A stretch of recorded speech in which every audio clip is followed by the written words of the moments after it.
नमस्कार दर्शक बंधु ओढ़नी सीरियल रे आपण माने देखा पाइबे जे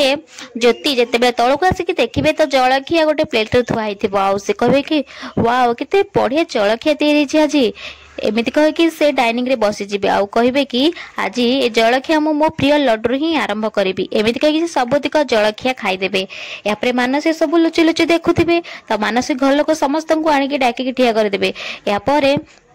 बड़ शांताणी कहे ज्योति तू ए सब जलखिया खाई सारी छु मानसी कहे कि ज्योति तू जीवन बाबू रखी सावित्री व्रत को भांगीदेलु यापर मोहिनी कहे कि ओढ़णी खोला स्त्री लोक मैंने कौन जानती से तो केवल निज कथा ही भावती यापर बड़ शांताणी कहे कि मु ते काने काने कही आउ एबे तते शास्ति पाइबाकू ही पड़िबो यापर मानसी बहुत खुशी हो। हाँ दर्शक बंधु सतरे कौन ज्योति से जलखिया खाई देथिबे ना एटा किछि भूल बुझामणा थिबो ना ए सब मानसर चक्रांत जानिबा पई हम चैनल सहित जोड़ी रुहंतु।